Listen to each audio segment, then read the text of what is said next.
What's up, guys? My name is Macaddin, Jason Decaro. and today we're going to be doing our theory application assignment for Education 181, and we will be hitting on behaviorism and social learning. So behaviorism is basically how rewards and punishments can shape behavior.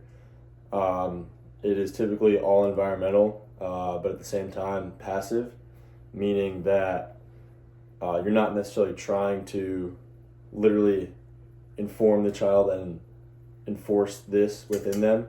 It kind of just happens naturally over time. So yeah, moving into social learning, it's where children they learn by observing, modeling, and imitating others. It's typically referred to as a bridge behaviorist in cognitive learning theory because it encompasses attention, memory, and motivation. And there's a big emphasis on behavior in the environment and the cognition. So children make choices about things that are in their environment, but it's also active on the other hand. So now we're going to be moving into our skit, and we're going to have a special guest with us, and hope you guys enjoy. So we are now starting our behaviorism skit. We have Gavin here, our special guest, roommate, and here we go. Mm-hmm. So I feel like, I've been seeing Gavin. I know he's in pre-K now. Mm-hmm. So Pre-K? how's that going for him? Yeah, I mean, he's doing well. There are sometimes when he sees his classmates doing some mischief, and he'll tend to get into the same stuff they're doing, which isn't good. He's been having some trouble with his teachers in school, so I'm not really sure why he's doing this stuff. Maybe I feel like that might be a little bit common with children this age. They kind of repeat what they see others do. But I mean, if you think he's doing well, then I feel like he's probably in a good spot. Interesting. What are you doing? Liar. What are you doing, man? Go to the timeout chair. Don't do that again. See, that's what I'm talking about. I guess he's learning from others in school or what, but man, he needs to learn to control his emotions, you get me? Yeah, I understand. I just have one kind of quick question. Why do you think putting him in the timeout quarters is going to be effective? Well, what's the reason on that? Typically, I mean, the timeout chair, as we know, is not a positive reinforcement. Exactly. So we hope that he learns from it. And, I mean, nobody wants to be in timeout, so we hope that he learns from being in the timeout chair that he's not going to throw that tantrum he just did again. Mm-hmm. So yeah, I mean, that's why we enforce it, and we hope it's going to work out. Yeah, I mean, that makes a lot of sense. Kind of punishing him for his bad behavior in hopes that he realizes that the bad behavior leads to punishment, so he doesn't, hopefully, he stops behaving like that. That's actually really good and should be really effective. Yeah, I really hope, he learns his lesson, and I hope he doesn't do it again, so. Is there anything you guys do if, he's doing the right thing, like rewarding him for his behavior?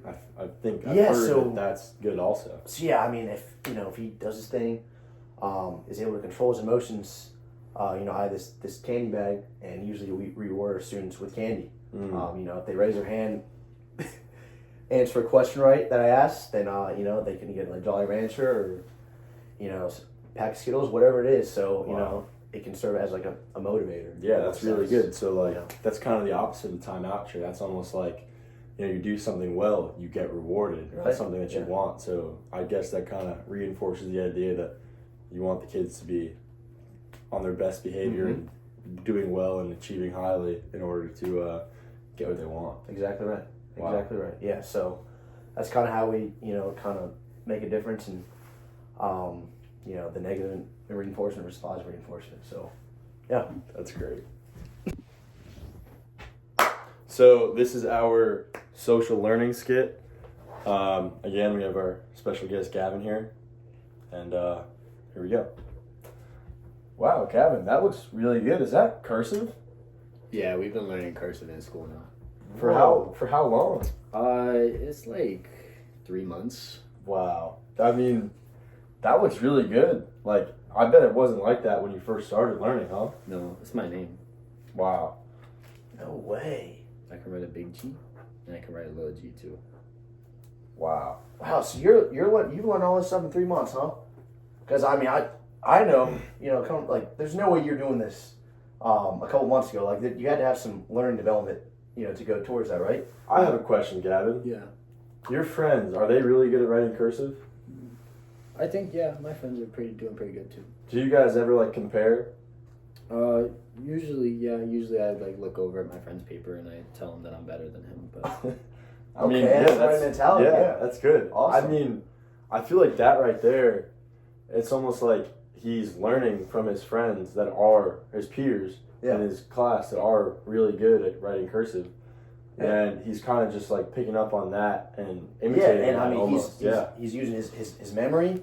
You know, when he says he looks over and he's trying to be better than the dude beside him, I mean, that's kind of his motivation, right? Mm-hmm. To, you know, be better at writing cursive. So, I mean, that's really good, Gavin. And, you know, I mean, you're 6 years old now. I mean, by the time you're 12 13, you'll be able to write cursive in anything. Yeah, you could write a whole story in cursive probably by then. That would be cool. Yeah, this is really good right here, dude. Thank you. That one took a lot of practice. So. Yeah. Listen, man, well, all you have to do, you know, just keep being a sponge in the classroom. Like, keep just trying to learn from everyone in there, not even just your teacher. Like, you're learning from your friends is honestly possibly, like, more important at this age than learning from your teacher. I mean, that's how most kids your age learn, like, quickly. Because, I mean, we all think differently, right? And, you know, you might think of one thing that, you know, then a light bulb goes off in your brain and, you know, and one thing after another. So, yeah, I mean, just... It's really good. Just keep up the good work, man. Looks really good. Thank you. Yeah, Gavin, I'm really impressed. It looks really good. I'm proud of you. Thank you. Thank you. I'm gonna keep working hard on my cursive now. Wow. Very nice. So yeah, this concludes our skit of doing behaviorism and social learning through the different theories. I had a great time. It was fun being able to interact with my teammates and all that. So Jay, you got anything else to add? Yeah, I mean that was a lot of fun. I feel like it was really beneficial being able to, act it out instead of just sitting here and reciting it. I think that it made it easier to kind of see that going on in like real life situations. So. No doubt. I mean, being able to use the examples and not just reading it from a slideshow, I feel like helped me really learn the difference between social learning and behaviorism and all the other theories. So we had a lot of fun. So yeah, thank you guys. See ya.